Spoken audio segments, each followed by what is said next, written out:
name is Lilian Naroga. Right now into acting capacity as the president of the Internet Society Uganda Chapter. Welcome to our webinar on ICANN68 Readout. The purpose of this meeting is to allow members or community members who are not able to follow discussions on during the meeting to be able to hear from participants and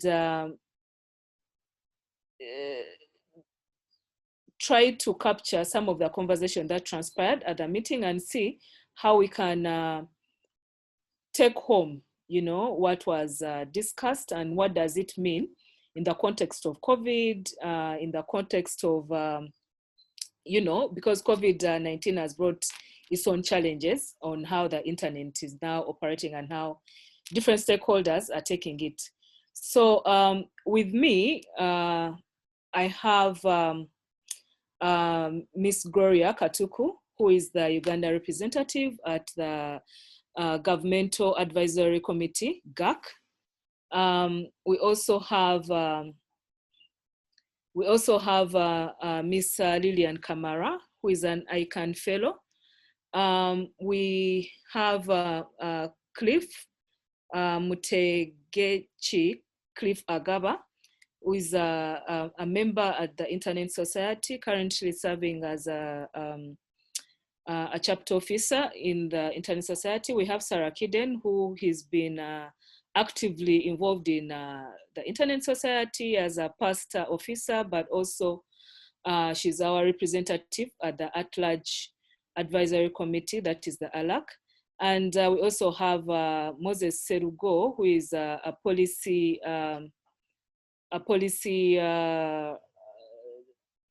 director at Afrinic, working on the policy development working group. So everyone, you're most welcome. Considering the short time we have, I would like to give the floor to Gloria to briefly take us through GAC. Gloria, the floor is yours. I will just put up your screen right now to be able to, I know you have a presentation that you would like us to share, so I'll help you. Oh, sorry, Gloria, you're muted, just a minute. Just a minute. Oh, Sarah, you could help me unmute Gloria. No. Thank you very much, Lilian. Fellow participants, the internet lovers, I am joining you all the way from Kiruhura, so my network is intermittent. So I'm just going to look at what transpired at the ICANN68. Of course, it was a policy forum, and briefly, I would just look at where there are like 4 aspects of this forum. The policy forum, we had the interconstituency activities and the community engagement with the GAC. And then we have GAC internal matters, and then we look at the cross-community discussions that were held between the GAC and the community and the various communities, and then those key issues that are pertinent to GAC that were discussed. So I'm just going to be brief. Of course, we had discussions with the board of ICANN, and under the discussions, we looked at the DNS abuse and mitigation, and especially throughout this time of COVID, there's a number of challenges that have been raised. So that was one of the issues that was brought up and discussed with the board, looking at DNS abuse, mitigation, and related issues with the proxy services, proactive anti-abuse measures, and we also had internal matters within GAC. Under the internal matters within the GAC, we looked at what we've been discussing for over the years, the public safety working group and the underserved region working groups, what they've been working on. So, and you find that we are pertinent as a country to be part of these because they address most of the challenges that we go through as a country. So among them, the GAC and Underserved Region Working Group updated the GAC on future initiatives that are underway, especially with response to COVID, and looking at the collaborations with ICANN community and different government engagements on how to prevent some of the things that are happening. We also have, under the cross-community discussions, we looked still at the DNS abuse and malicious registration of COVID, during COVID, registrations during COVID, looked at the DNS and Internet of Things opportunities, the risks and challenges, and then ICANN and COVID's advancing policy working in such an environment. One thing I wanted to highlight is as GAC, there are those pertinent issues that have been happening over and over and that were brought on even this public policy forum.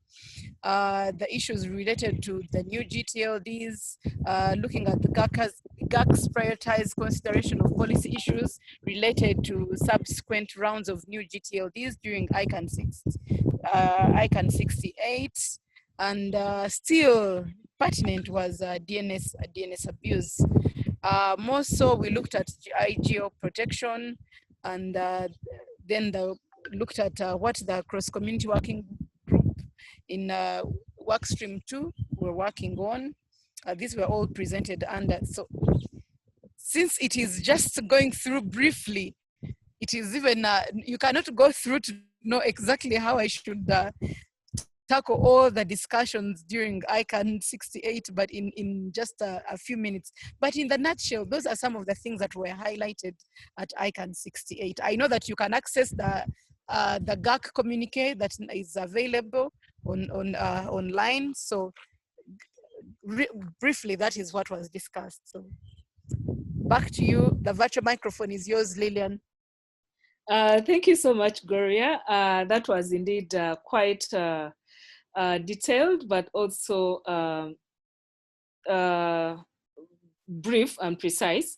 I'm sure there could be some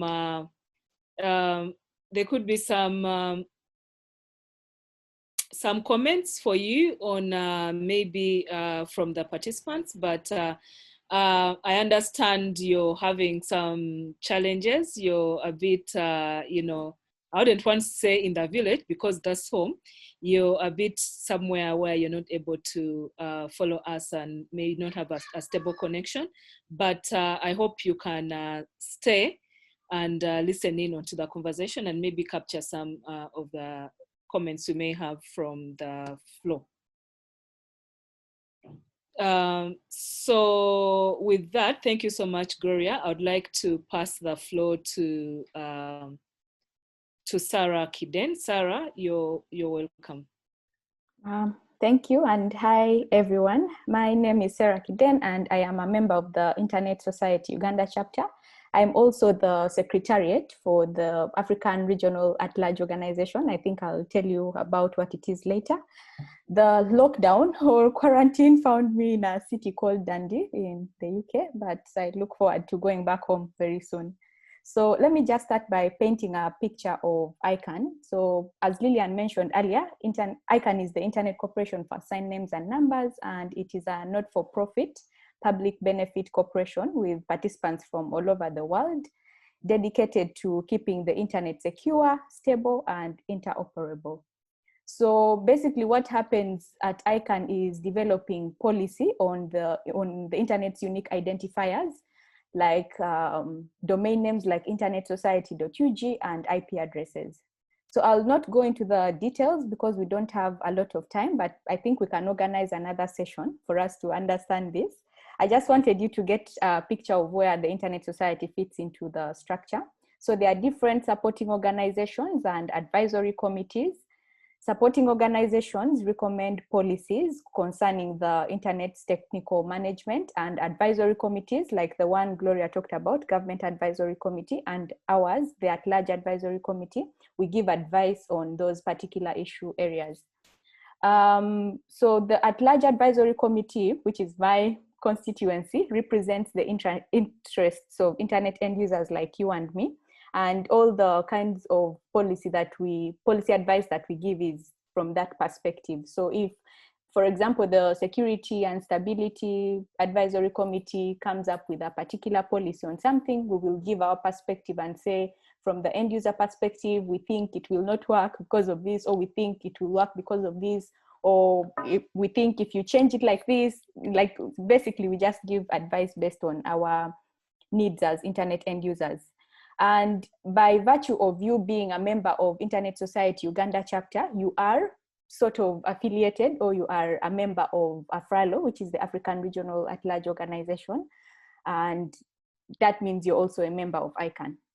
So for the ICANN68 meeting, which was supposed to take place in Malaysia, but it happened virtually because of the COVID-19 pandemic, the ELAC had about 12 sessions, and 2 of those were dedicated to regional sessions, like the joint AFRALO African meeting and the Asia Pacific space. So for the joint AFRALO African meeting, as with other ICANN meetings, we usually write a statement that we share with the ICANN board or whichever constituency we are addressing the concerns to. For this particular meeting, the statement focused around enhancing the resilience of the ICANN community in the face of calamities. So we shared results from a survey that we had conducted among our members to understand challenges they were experiencing during the COVID-19 pandemic and how it was affecting their participation in ICANN activities. And we made some recommendations to the board. I'll be happy to share this statement with you. It was well received actually by the ICANN board, and yeah, we don't know what will come out of it, but they were happy to receive that. So we were mentioning things around access, cost of access, and how sometimes connectivity is not good in some areas, like Gloria has already mentioned, and we recommended things they can do. So the main areas of focus for us in that large community were the domain name system abuse, or DNS abuse, which is composed of 5 broad areas. That's like harmful activity around the domain name system. So malware, botnets, phishing, spamming, and things like spam. And as the at-large community, we were saying that the current levels are unacceptable and rising, and that we need like compliance tools to combat DNS abuse. And we should not have new rounds of applications. Like, for example, now you know that you no longer have only .org, .com, we have so many other GTLDs. So we're saying we should not have a new round until we've sorted out the DNS abuse issues. Then registrant data. So that's data for people like you and me who may register domain names. And as at large, we are saying we want to protect the privacy of registrants, and we need to balance that with consumer protection. So it feels like it's a lot of things, but we talked about subsequent procedures, and we were talking about issues around applications from indigenous communities and communities that are ordinarily underserved, and how we can get them to actually apply for more new GTLDs and things like that. We talked about universal acceptance, which Cliff will be talking about later, and I don't think I'll go into the details, but there are many at-large members on the call. I've seen Lillian, I saw Daniel earlier, so they can have other contributions to this. So finally, I know this may feel overwhelming, but I promise you, if you start following discussions and join the mailing lists and calls, the things will start to make sense. So I invite you to join the at-large advisory committee, and I'll be happy to share any questions or share resources. Thank you. Thank you so much, Sarah. Yes, that's a brief summary, but I know for the new members, or those who are new to the whole ICANN, or those who did not follow the meeting, it is quite a lot to take in, but also I'm happy to hear that there was a bit of discussion on privacy in the wake of, COVID. So thank you so much for sharing that. Daniel, I think he's still on, so he will say maybe something later. I would like, at this juncture, I would like to invite Cliff to share. I think his name has been mentioned. He'll be sharing about universal acceptance. So Cliff, please, the floor is yours. let me know if you're in position to share I know you have a presentation of some sort. If you like it to be shared from my side, or if you like it to, you'll be sharing the screen yourself. I'd actually like you to share the presentation on your side. Okay, just a minute, but you can continue the conversation by introducing yourself and, you know, telling people who you are, because I'm sure maybe some don't know who you are, as I get the screen up. All right. Thank you so much, Lillian, for the brief introduction. My name is Cliff, like Lillian said, and I am part of the committee for the Internet Society Uganda Chapter. And I also happen to be part of the communications working group, the Universal Acceptance Communications Working Group. And yes, so I'm here to talk briefly about what transpired under ICANN68 in the Universal Acceptance Meeting webinar. Maybe just to point out, the main focus of the meeting was majorly to raise awareness around the topic of universal acceptance. And maybe just to talk briefly about universal acceptance, it's basically a fundamental requirement for a truly multilingual and digitally inclusive internet. And it's also suffice to note that about 99.65% of the internet is in English, and yet not everyone in the world speaks English. And also because we speak different languages, we have a couple of special characters that are not currently supported by the American Standard Code for Information Exchange, which is commonly abbreviated as ASCII. So universal acceptance comes in as a solution to this problem, and there are two approaches to this. One is having internationalized domain names. And then the second one is to have email address internationalization. A little bit more about the internationalized domain names is that these are basically domain names in your local language, syntax, that accommodate special characters otherwise not available in the English alphabet. And yes, the Universal Acceptance Steering Group has an agenda or vision of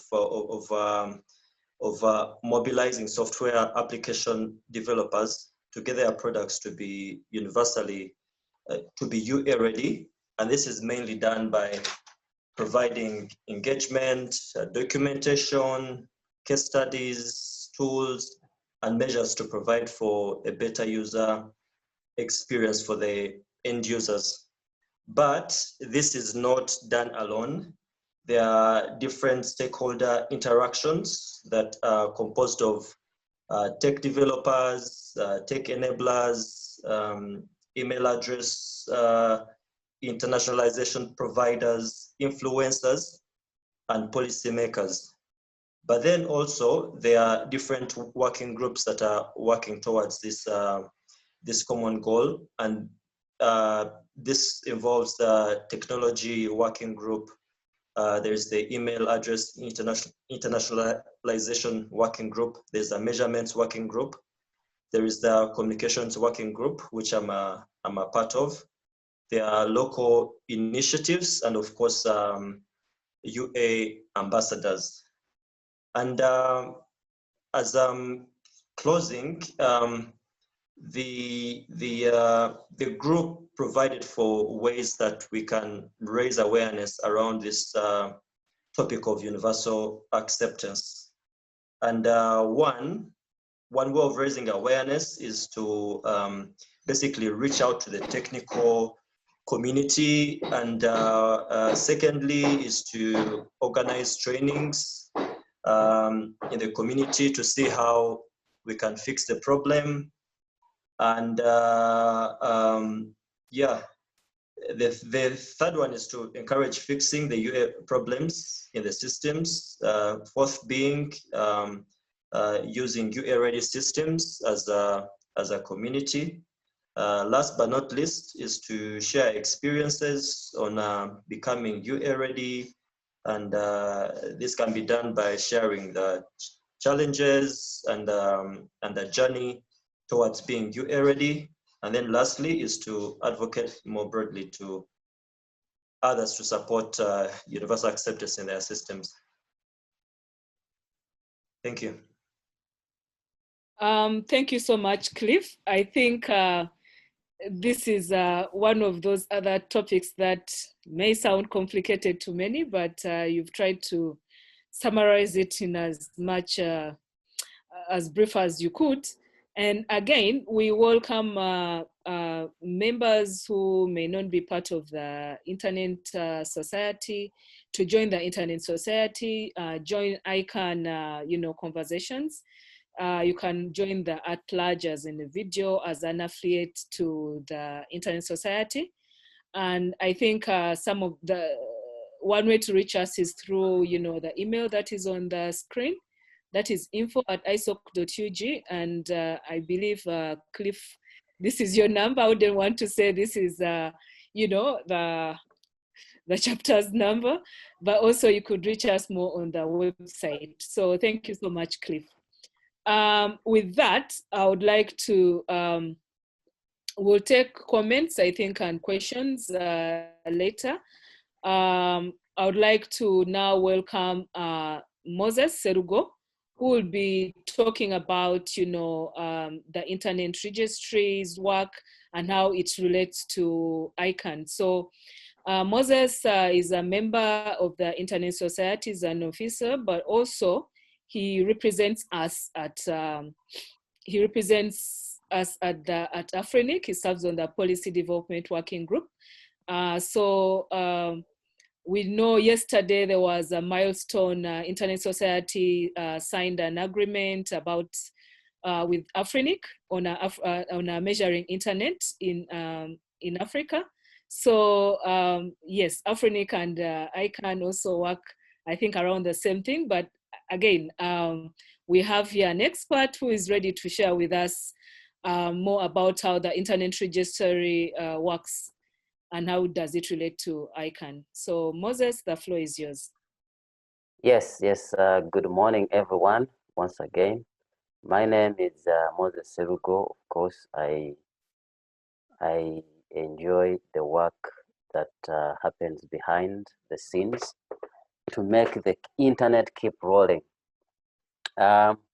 Yes, as Lillian has already mentioned, I am a co-chair. There are normally two co-chairs for the Afrinic. Afrinic is the Internet Registry for Africa. It's a regional Internet registry. Now, when Sarah was beginning, she gave a definition of ICANN in full, and she said it is the Internet Corporation for Assigned Names and Numbers. She talked about assigned names, which involves the DNS and the work of the DNS, and now there is what we call numbers. The numbers include the IP addresses, and autonomous system numbers. So as a policy working group co-chair, basically we do part of the work that feeds into the work of ICANN through policies related to IP addresses. Those are called internet numbers. At ICANN, as even Sarah mentioned, they are support organizations, and this basically falls under the ESO Address Support Organization, Address Council, Number Resource Organization. Normally, there are 5 internet registries across the globe, and their primary work is to do to assign these numbers to different local internet registries. Local internet registries examples are like telecommunication companies, but these are basically internet service providers. You all know the work of the internet service providers. Basically, they help us connect to the internet. They give they register public IP addresses because it is not possible for anyone to go on the internet without an IP address. Every device, everything that has to access the internet must have an internet number that allows it to. Then also that connects in a way because internet number is complex. If you want to identify anyone on the internet, it's hard to use internet numbers, but there is a way we put in between a communication so that we can interpret numbers in a way we understand by use of the DNS. So that DNS is what mostly ICANN is doing for, of course, domain names that we all know, like izoc.org and google.com and the likes. So I said there are 5 internet registries. We have Afrinic for Africa. We have others like APNIC. That one is in the Asia Pacific. We have ARIN for North America. We have LACNIC for South America, and NCC for Europe and the Middle East. Now, these internet registries, I'll give a case of Afrinic, of course. We have a board member, by the way, here. I think Daniel Nangaka, you're most welcome to be part of this conversation. These internet registries actually vote for 2 people that come to represent that come to represent on ICANN ESO, that is Address Support Organization, and one is nominated by the board. Those are the 3 people. Each internet registry will give will submit 3 people to ICANN, and they form the ESO, the Address Support Organization. We have under each internet registry, we have, of course, the working group where I belong. They work on policies that are regional, locally based in that region. And then we have this group of 3 that sit on other, they make it up to 15 people. They do regional policies for the entire globe.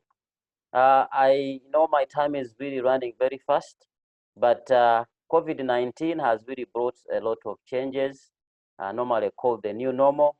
The internet has really become a very fundamental thing. Everyone is relying on the internet more than ever before. Internet numbers, especially IP version 4, is getting depleted. At Afrinic, even though we use less every day, but there's a whole lot of demand, and the resources are becoming very, very scarce. So the policies we do, most of them are to do with how to share these limited resources. And everyone is welcome. We use a PDP, that is a policy development process. Anybody can submit a proposal. It is posted on our mailing list. It is discussed, and then when it reaches consensus, it goes through approval, and then it is ratified by the board and implemented. Right now, key contentious, we have about 10 policies, 10 current policy proposals that are under discussion. We have 10, but we have about 4 that are very contentious, and these have to do with how to share the limited number resources. Those are the IP addresses, specifically IP version 4 addresses that are getting exhausted, that are getting depleted. Currently, some of these resources are on sale in some countries, and Afrinic still has some that we are trying to guard very jealously, but people are really looking to come and grab them and take them away. So we need everyone to participate in ensuring that the next generation of Africans can benefit from these resources. There are 4 proposals right now that deal with that, and anyone can join and take part of these. I think without wasting much more time, that's all I had for today. Thank you very much. Thank you so much, Moses. You aren't really wasting time, but you are sharing a lot. I know telling you to share, about Afrinic and its work in just 5 minutes is a bit unrealistic, but you've highlighted some of the current ongoing conversation. And perhaps you could share on chat with everyone where people can, find these resources that you've spoken about, especially about, the current policies that are under discussion, and also maybe how to participate in the, Afrinic, policy conversations. So you could share this on chat. So yes, I'm very cautious about the time. But thank you so much for that insight into the work of Afrinic. So without further ado, we have Lilian Kamara. Lilian Kamara is an ISOC, Internet Society member, Uganda chapter member, but she's also had an opportunity to benefit from, as a fellow from ICANN, attending, ICANN, and as a fellow and someone who is getting to understand, what ICANN is doing. Lilian has some interesting insights to share from her experiences. So kindly, Lilian, the floor is yours whenever you're ready. I could also help in putting your presentation up if you'd wish to do so.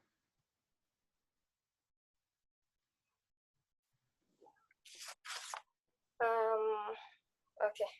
Good afternoon, good morning, and good evening to everyone. My name is Lilian Kamara, and I'm ICANN68 fellow. This is my second time to be selected as a fellow, my first time being during ICANN66, which happened last year in November. And for ICANN68, I've participated and I attended a number of sessions and activities as a fellow under the fellowship program. Though I'm going to highlight my main outstanding session, which was the PDP working group role play for the fellows, which I'm going to discuss in details later. First, I will briefly talk about the fellowship program, its benefits, and why ICANN needs more involvement from everyone globally. So to clearly state, the ICANN fellowship is mainly designed to strengthen the diversity of the multi-stakeholder model, and it does this by fostering opportunities for individuals from underrepresented communities so as to enable everyone to become active participants. So once you apply, you are selected and you become a fellow. ICANN usually holds 3 public meetings, but for now, for this call, I will majorly focus on the policy forum, which was ICANN68, and then I'll point out my main highlight from this policy forum as a fellow. However, something to note about the policy forum meeting is that only those who have successfully completed an ICANN fellowship are eligible for this fellowship under this meeting. Yes. So again, the link is shared in the slide for more details about eligibility. Maybe the person managing the call can drop that link on chat for everyone to copy and save for further reference. So during ICANN68 or before ICANN68, we had a special fellows session, which was mainly for fellows who have been selected under the fellowship program, during which we had to role play what the PDP working group is like and how it feels like to have a discussion during this working group session. And the participants included fellows with our mentors and the ICANN staff that majorly facilitated the call. The goal of this role play session. Lillian, I'm not following where you are at in the presentation, so just let me know if the slide that is on still works for you. Okay, that slide can work for me. It was just a summary of what I'm discussing, just to give an idea of what I'm actually talking about. But let's just skip on that slide for now. Okay, thanks. The goal was to engage us as fellows and to support our learning journey to participate actively in ICANN's multi-stakeholder policy-making process. We had breakout sessions and we had to role play as different stakeholders representing different groups and constituencies. So this session was about one of the 2012 rights protection mechanisms, which was mainly the trademark claims notice.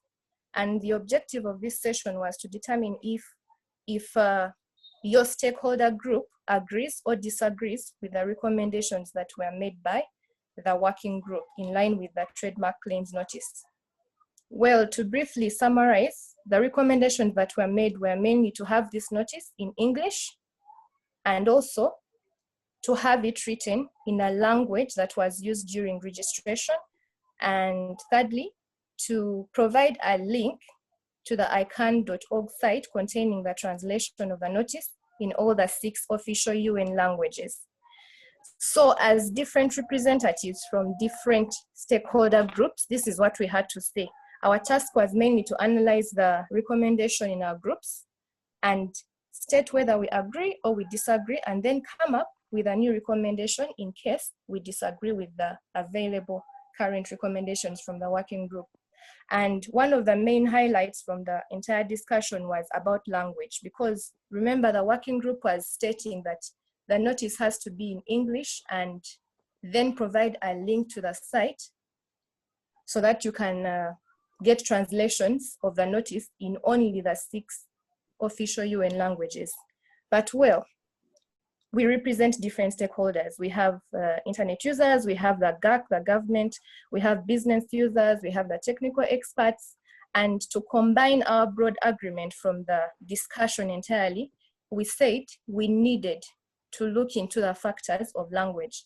So instead of us just having this notice in English and the 6 UN official languages, we suggested to the working group that how about we add more languages, because we need to identify where most of the registrations are coming from, first of all, and then see if English and the 6 UN official languages are the best fit languages for the notice, because people speak different languages from different corners of the world, and then different corners of the world register for the domain names. So in order to accommodate as many people and as many registrations of domain names from different sectors, we needed to increase the languages in which the notice is written to the different registrants. That was our proposal. And then we also pointed out that the language was too technical and it needed to be more user-friendly so that even someone without a background in the domain name industry can easily understand and probably register for a domain name. And then of course the staff highlighted a few clarifications in line with the proposed recommendations. And they also pointed out that one of the main challenges may be the additional cost, where we agreed that we needed to discuss that further in probably another call. So from this entire session, it clearly showed how valuable community input is in the policy development process in ICANN. The working group ensures that it gets all considerations and input from the different stakeholders before it finalizes with the implementation of any policy within ICANN. So that brings me to why I needed to highlight this for everyone, so that I can encourage as many people as possible to participate in ICANN's work. One, ICANN values global inclusion and is open to diverse participation from different people. So programs like the fellowship program and the mentoring and ICANN Learn resources, these are programs that are available to support this cause to everyone. All you have to do is access the site, then read about the eligibility, understand how to apply, and then get engaged in this work. Because remember, your involvement helps you understand how your stakeholder group is affected by any proposed recommendation or policy, and it gives you a chance to raise any concerns before some of these policies are made public and are implemented.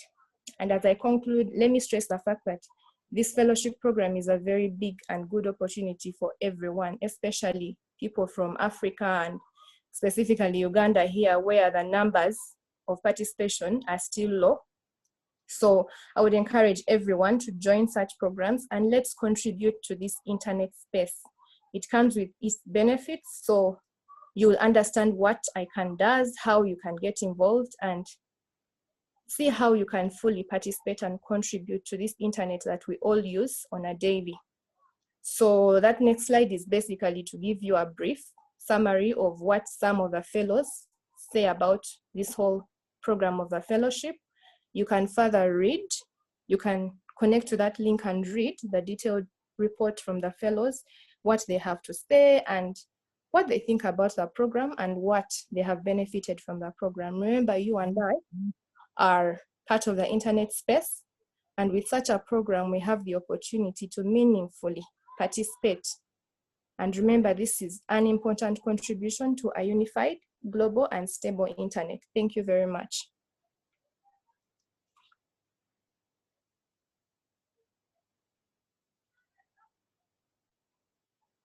Sorry. Thanks so much, Lillian, for that insight into the fellowship program. And I must say that this is indeed as many of involved in ICANN started through this fellowship. Personally, I attended this fellowship in I think 2013, and I never, I picked whatever I had to pick and took that. But I'm glad that we have the likes of Sarah, we have the likes of Daniel Nangaka, who have really become engaged, in this space through the fellowship. And I would like to actually encourage members who are on this call who would like to benefit or learn more about, ICANN and the work it does, to send out, share out this conversation or this link to everyone, who would like to, benefit or learn how actually ICANN works the whole domain name space. So without further ado, I think we have about 7 minutes into this webinar, but I would like to give opportunity to members on call to send through their comments or feedback, questions that they would like to have, anyone of our speakers or panelists share. I know Daniel Nangaka ticked himself as, on call. Daniel, do you have anything you would like to further share in addition to what members have shared in 1-2 minutes?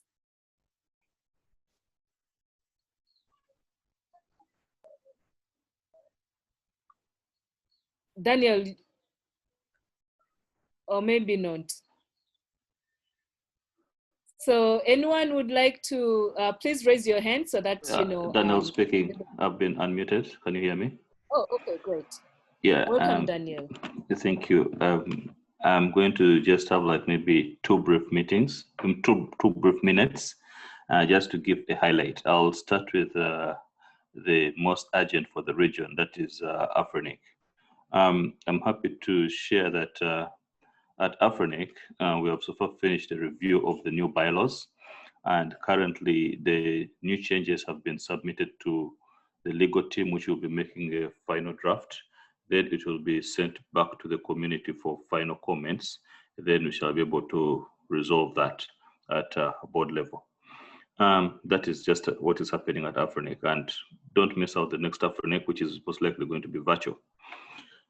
Now I get to the global aspect about ICANN. There is a lot that has been happening at ICANN, and as far as outreach and engagement, I'm happy that ISOC is taking on the challenge of going virtual, which is in line with the FY21 outreach and engagement strategic plan and implementation, also which goes towards collaboration and support.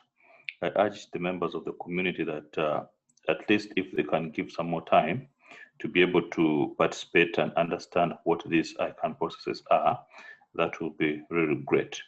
Also, I'm happy to mention that through the new policy discussions,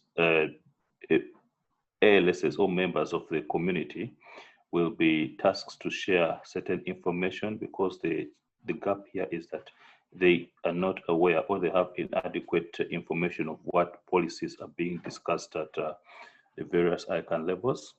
And so very soon something will be tested, and probably you'll be able to, a blog will be shared, which will be also shared to the community. And in case you want to come up with a strong position against some of these discussions, inclusiveness, policy, subsequent procedures that are taking place, you could also come up with a joint statement as the chapter on the country's position on these different restrictive policies, and then this can be discussed at a regional level.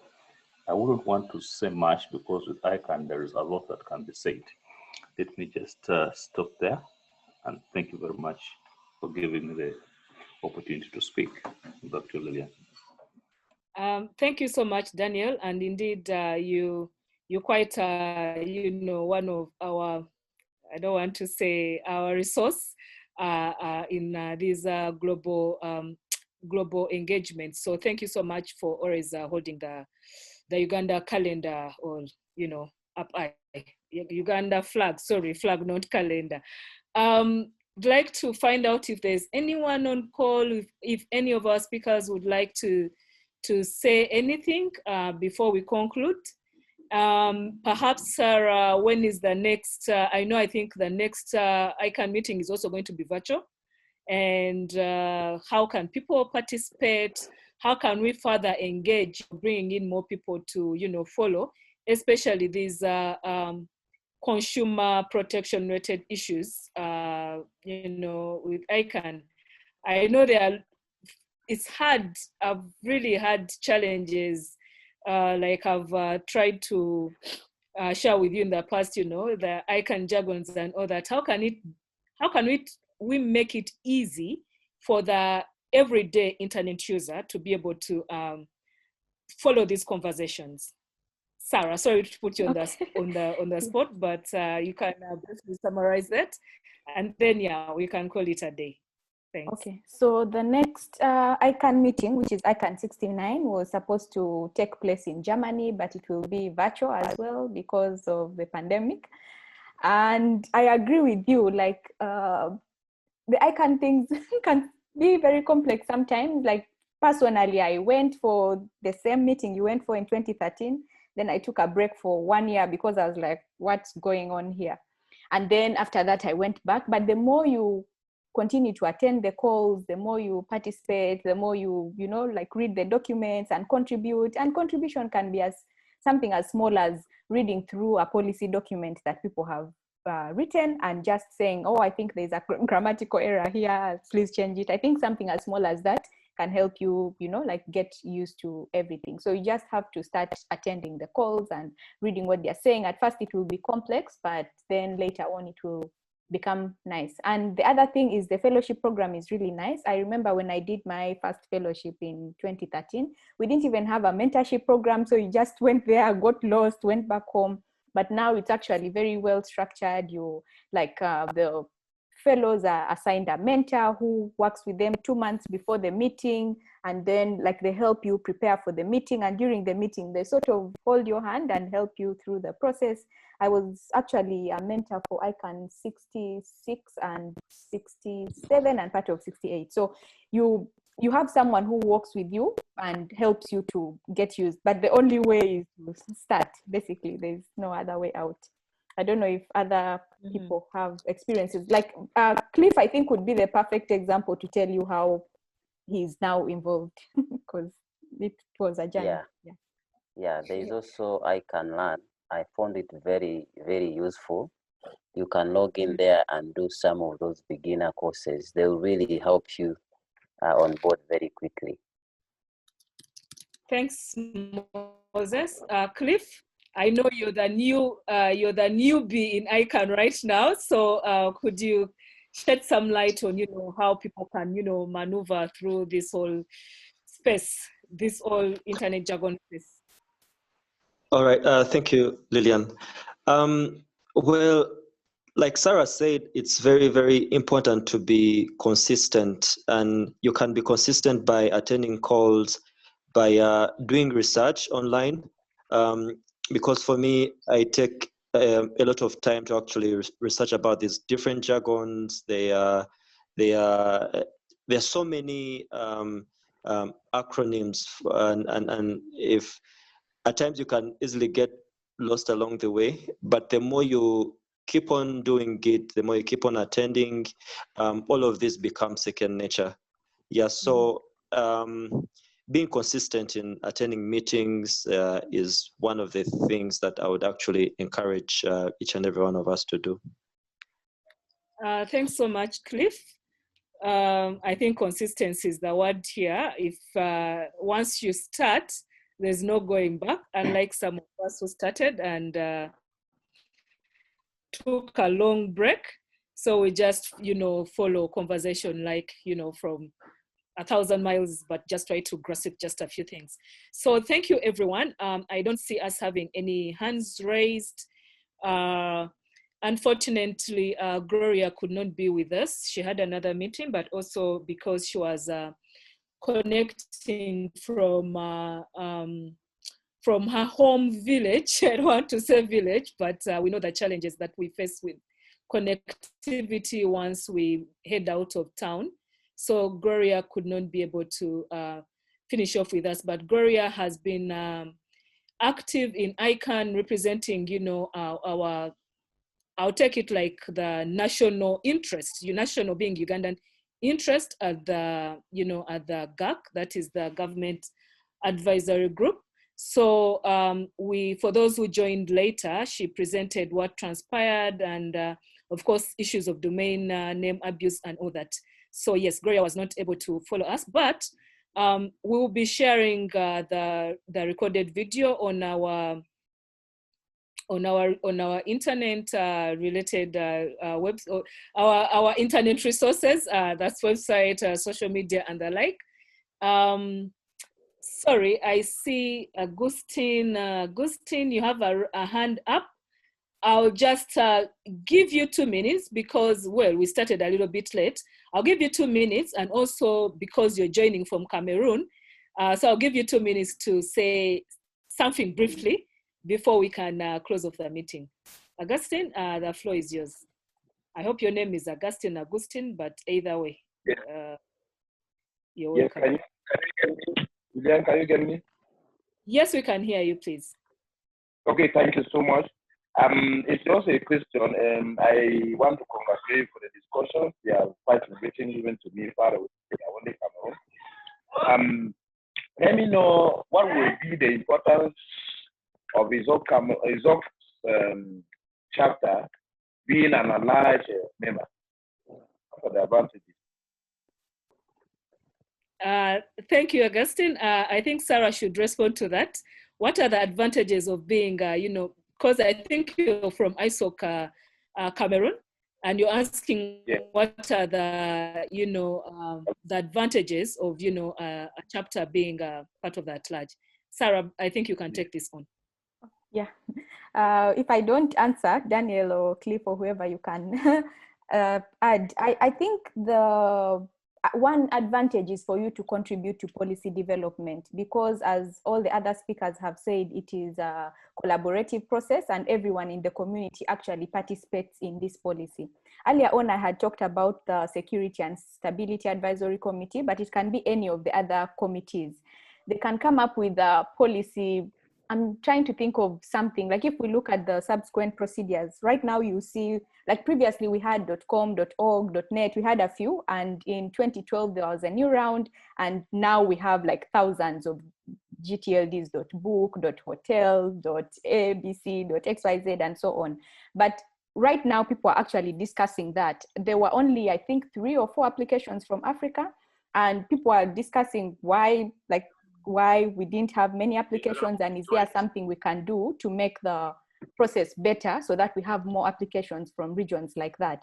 So the reason why an ISOC chapter would join is so that you're part of this policy development process. You contribute to it. And the nice thing I think everyone will tell you is they listen to everyone's voice. Like, that's the only place I've gone to where you feel like you're almost nobody, but they listen to all the voices. So you come and say, for me from Cameroon, this is my point of view, and they'll take that into account as they are developing policy.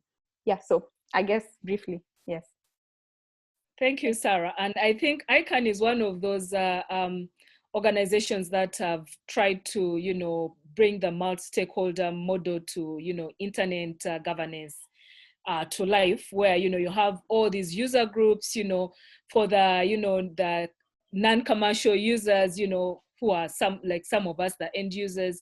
Then you have the really technical, users, and you have government. And whereas conversations may happen in different spaces, but you're rest assured that you capture, everyone's voice is being heard, and, it will get into, probably the final document. So yeah, I think, Augustine, it's one of those things that, if you want to be able to influence, maybe, I don't want to use the word influence, because influence is more like lobbying, which may be the case, but if you want to have, your interests as, not as a community that is, say, as the Internet Society, as a community, if you like your interests captured, this is one of, the entry point for you to engage with your representatives. I'm sure the Cameroonian government may have a representative, on the GAC. And this is one way to reaching out to them to ensure that, the interests of the internet users in Cameroon are, represented well in, the ICANN space. So thank you. I don't see any more hands raised. So without further, further ado, I would like to take this opportunity to thank everyone who has created time off your busy Saturday schedule to join us, in a second webinar, to have just a quick, a simple chat, about what transpired in ICANN68. And like Sarah said, the next ICANN meeting, which I think is it November, Sarah? It's in October. Registration October. is not yet open, but once it is, I'll share the link. Yes, so it's in October, and this is going to be virtual as well. We'll also organize another readout just to, bring conversation closer to home for those who may find it hard to follow.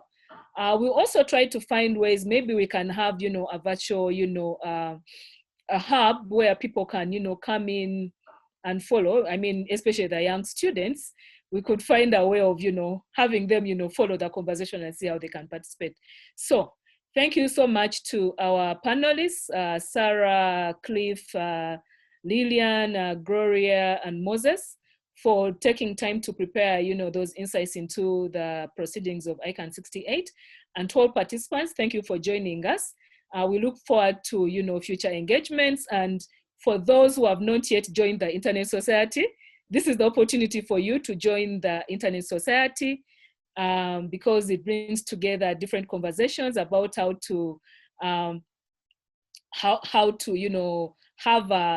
an open, secure, reliable, and all those things that we think about the internet should be. So please take time to go to the internetsociety.org if you're not a member, and become a member, and then subscribe to the Ugandan chapter to be able to follow conversations on what's happening in Uganda. So with that, I would like to declare this meeting as ended. Thank you so much. Bye, everyone. Thank you, everyone. Bye.